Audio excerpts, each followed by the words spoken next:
So सगळ्यात पहिली गोष्ट म्हणजे बसायचं आणि लिस्ट करायचे की आत्ता माझ्यासाठी इम्पॉर्टंट काय काय आहे, आत्ता माझ्या प्रायोरिटीवर काय काय आहे. मग हा तुम्ही एका आठवड्यासाठी करू शकता, हे तुम्ही एका दिवसासाठी करू शकता, हे तुम्ही एका महिन्यासाठी करू शकता.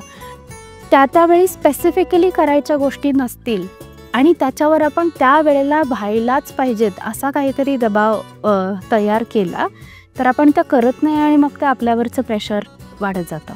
तू त्यामध्ये एक अजून एक महत्त्वाचा मुद्दा सांगितला होतास तो म्हणजे कोपिंग अहेड या स्ट्रॅटेजीजमध्ये. ते नक्की काय असतं? सो जेव्हा मी माझ्या दिवसाचाच विचार करते की माझे हे करेन हे करेन हे करेन, मी सायमल्टेनियसली हा पण विचार करते की मध्येच काहीतरी इमर्जन्सी आली किंवा मध्येच मला हे काम सोडून जावं लागलं तर मग मी याच्याशी कसं डील करणार आहे, मी याच्याशी कसं कोप करणार आहे, ज्याला आपण प्लॅन बी असं म्हणतो.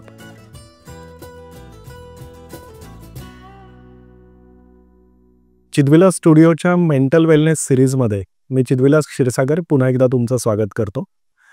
मेंटल वेलनेस सिरीजमध्ये प्रामुख्याने आपण व्यावसायिक आणि उद्योजकांचं मानसिक स्वास्थ्य या विषयावरतीच केतकीसोबत चर्चा करत होतो. मागच्या 3ही एपिसोड्समध्ये आपण विविध मुद्द्यांवरती चर्चा केली. मागच्या एपिसोडमध्ये वर्क लाईफ बॅलन्स या विषयावरती आपण आलेलो होतो आणि वर्क लाईफ बॅलन्सचे काही महत्त्वाचे घटक आपण समजून घेतले होते.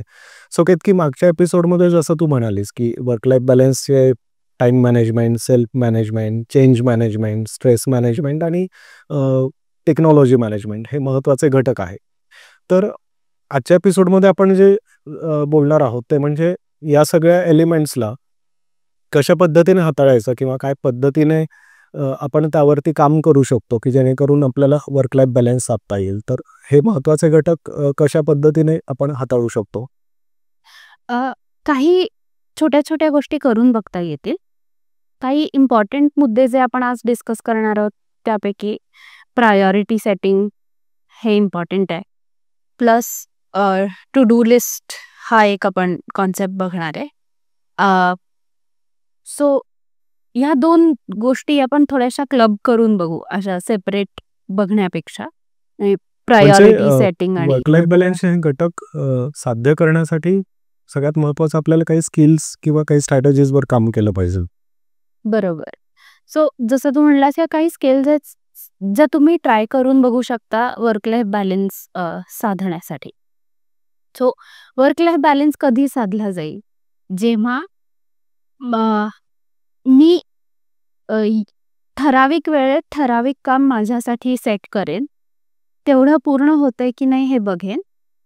हे झाल्यानंतर मग मी माझं आयुष्य जगायला मोकळा आहे. सो ठराविक वेळेत ठराविक काम होतंय की नाही हे बघण्यासाठी काही स्किल्स डेव्हलप करायला लागतात. त्याच्यातलं सगळ्यात पहिलं स्किल म्हणजे प्रायोरिटी सेटिंग.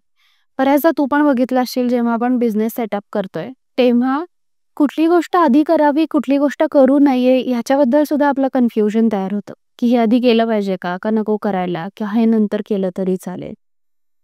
सो सगळ्यात पहिली गोष्ट म्हणजे बसायचं आणि लिस्ट करायचे की आत्ता माझ्यासाठी इम्पॉर्टंट काय काय आहे, आत्ता माझ्या प्रायोरिटीवर काय काय आहे. मग हा तुम्ही एका आठवड्यासाठी करू शकता, हे तुम्ही एका दिवसासाठी करू शकता, हे तुम्ही एका महिन्यासाठी करू शकता. डिपेंडिंग ऑन तुमचे टार्गेट्स काय आहेत, तुमचे गोल्स काय आहेत, हे किती दिवसाची लिस्ट करायची हे तुमचं तुम्ही ठरवू शकता. बेसिक आणि तो आयझेनहॉवरचा नेहमीचा मॅट्रिक्स सांगितला जातो की हे किती अर्जंट आहे आणि किती इम्पॉर्टंट आहे ह्याच्यावर गोष्टी वेळ करा. म्हणजे असं म्हणलं जातं की जे अर्जंट पण नाहीये आणि इम्पॉर्टंट पण नाहीये त्या गोष्टींचा विचारच करू नका. त्या गोष्टी तुम्हाला एनिवेज करायची गरज नाही कारण ना त्या अर्जंट आहेत ना ते इम्पॉर्टंट आहेत. ज्या गोष्टी अर्जंट पण आहेत आणि इम्पॉर्टंट पण आहेत त्या आत्ताच्या आत्ता करा लगेच. म्हणजे मे बी आजच्या शेड्यूलमध्ये त्या इंटिग्रेट कराच करा. ज्या इम्पॉर्टंट आहेत पण अर्जंट नाही आहेत म्हणजे त्या लगेचच करायला पाहिजेत असं काही नाहीये. त्यांचा शेड्यूल बनवा की या वेळेला मी हे करेन, त्या वेळेला मी ते करेन किंवा ही गोष्ट मी ह्या दिवशी करेन असं शेड्युलिंग तुम्ही बनवू शकता. जी गोष्ट अर्जंट आहे पण तुमच्यासाठी ती फारशी इम्पॉर्टंट नाहीये ती गोष्ट डेलिगेट करा म्हणजे कुणाला तरी देऊन टाका. फॉर एक्झाम्पल हे झेरॉक्स आणणं खूप अर्जंट आहे पण माझ्या कामात हे मी करण्यासारखं इम्पॉर्टंट आहे का तर नाही. तर मग मी कोणाला तरी मदतीला बोलवणार की हे करून घेशील का, हे माझ्यासाठी करशील का. सो मी ते काम डेलिगेट करणार. सो हा एक बेसिक मॅट्रिक्स आपण जरी मॅप केला की माझ्यासाठी आता इम्पॉर्टंट काय आहे आणि अर्जंट काय आहे त्याच्यानुसार केलं तरी चालतं. त्याच्यातला जो बेसिक मुद्दा आहे शेड्युलिंगचा त्याच्याशी हे रिलेटेड आहे, त्याच्यासाठी टू डू लिस्ट रिलेटेड आहे त्याच्याशी. बऱ्याचदा काय होतं आपण शेड्युलिंग करतो दिवसाचं, म्हणजे कसं की सकाळी 6 वाजता मी उठणार, 8 वाजता मी हे करणार, 9 वाजता ते करणार, 10 वाजता असं करणार. सो बऱ्याचदा आपण असं करतो. काही इम्पॉर्टंट मीटिंग असतील त्या वेळेला ठरवलेले असतील तर ते तसं करणं भाग असतं. पण बऱ्याचदा काय होतं की त्यावेळी स्पेसिफिकली करायच्या गोष्टी नसतील आणि त्याच्यावर आपण त्या वेळेला व्हायलाच पाहिजेत असा काहीतरी दबाव तयार केला तर आपण त्या करत नाही आणि मग ते आपल्यावरचं प्रेशर वाढत जातं. फॉर एक्झाम्पल, मी रोज एक्सरसाइज करायचं ठरवते, पण रोज मी असं ठरवलं की नाही रोज मी 6 वाजताच उठून एक्सरसाइज करणार, तर ते माझ्यावर कळत नकळत प्रेशर बिल्ड होतं. आणि जेव्हा मी 6ला उठून एक्सरसाइज करत नाहीये तेव्हा मग मला स्वतःबद्दलच वाईट वाटायला लागतं, गिल्टी वाटायला लागतं. आपण स्वतःला दोष द्यायला लागतो की काय मला हे पण करता येत नाही, मला ते पण करता येत नाही. अशा वेळी आम्ही असं सजेस्ट करतो की टाइम वाईज शेड्युलिंग न करता दिवसाची एक टू डू लिस्ट बनवायची की आज मला ह्या 4 गोष्टी करायच्यात. आता टू डू लिस्ट खूप ओव्हरवेल्मिंग नाहीये ना हे पण बघायचं, कारण तुम्ही खूप गोष्टी एकत्र भरल्या टू डू लिस्टमध्ये तर मग ते खूप ओव्हरवेल्मिंग होऊन जातं, तुम्ही एनिवेज करू शकणार नाही. त्याच्यामुळे खूप लिमिटेड गोष्टी टू डू लिस्टमध्ये ठेवायच्या. मग तुम्ही ते दिवसभरात कधीही करा, नॉट मग 6 वाजता जाग नाही आली तरी तुम्हाला ओव्हरवेल्मिंग वाटणार नाही किंवा तुम्ही स्वतःशीच निगेटिव्ह बोलत राहणार नाही. तुमच्या आजच्या अजेंडामध्ये एक्सरसाइज करणं हे आहे, मग त्याच्यासाठी 1 तास तुम्ही तुमच्या हिशोबानं कधीही काढा. पण हे बघायचं की towards the end of the day ही टू डू लिस्ट पूर्ण झाली. सो मी माझी प्रायोरिटी लिस्ट पण बनवली, ॲट द सेम टाइम मी माझी टू डू लिस्ट पण बनवली. सो माझ्या प्रायोरिटीवर सध्या काय काय आहे आणि ते मला कसं माझ्या दिवसात बसवायचं आहे हे जर स्किल आपण साधलं तर आपल्याला वर्क लाईफ बॅलन्स करणं खूप सोपं जातं.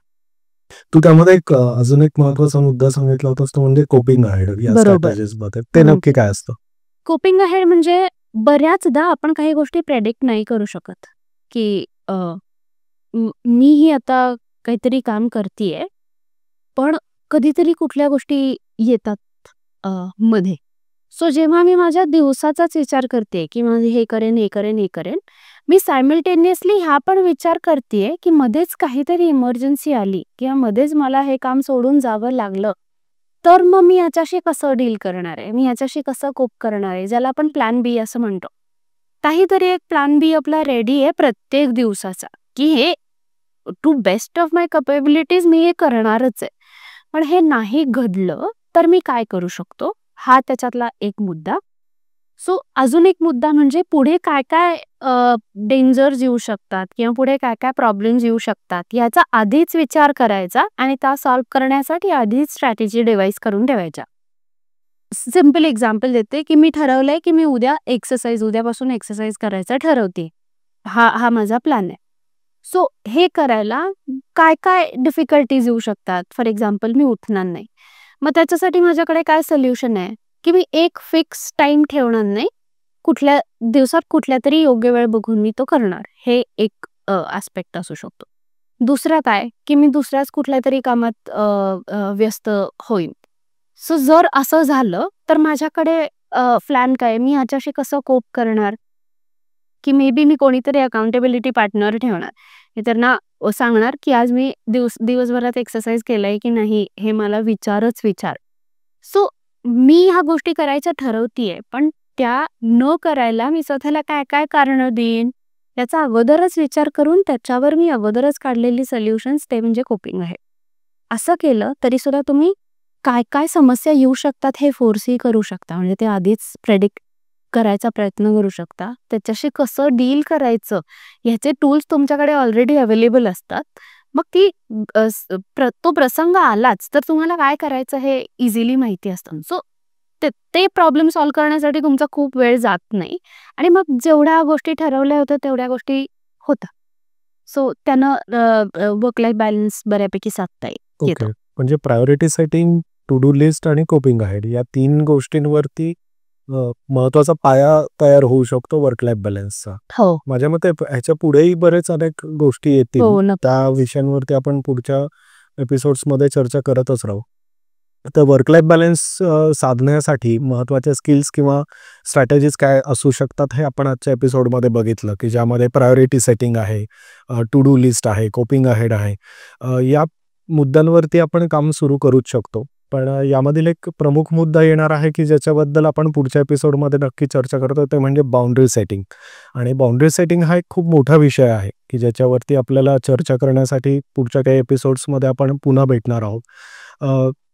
केतकीने व्यावसायिकांचे मानसिक आरोग्य, उद्योजकांचे मानसिक स्वास्थ्य या विषयावरती एक कोर्स पण तयार केलेला आहे. हा एक ऑनलाईन रेकॉर्डेड कोर्स आहे, व्हिडिओ कोर्स आहे, जो तुम्ही बाय करू शकता. तुमच्या वेळेनुसार, तुमच्या कन्व्हिनियन्सनुसार केव्हाही बघू शकता. अर्थातच व्यावसायिक आणि उद्योजक म्हणून काम करत असताना जेव्हा शक्य आहे त्यानुसार तुम्ही तो कोर्स करू शकता. तर त्या कोर्सचे डिटेल्स आणि लिंक्स सगळं डिस्क्रिप्शनमध्ये दिलेलं आहे. तिथे जाऊन तुम्ही या कोर्सची सगळी माहिती घेऊन तो पुढे करू शकता. तर वर्क लाईफ बॅलन्समधल्या स्किल्स आणि स्ट्रॅटेजीजबद्दल आपण आत्ता समजून घेतलं, की priority setting, to do list, coping ahead या सगळ्या गोष्टींनी आपण वर्क लाईफ बॅलन्स कसा साधू शकतो ते. यातला पुढचा महत्त्वाचा एक मुद्दा असणार आहे, तो म्हणजे बाउंड्री सेटिंगचा, ज्याच्याबद्दल आपण पुढच्या एपिसोडमध्ये चर्चा करणार आहोत. तर भेटूया पुढच्या एपिसोडमध्ये बाउंड्री सेटिंगबद्दल समजून घेण्यासाठी. तोपर्यंत धन्यवाद.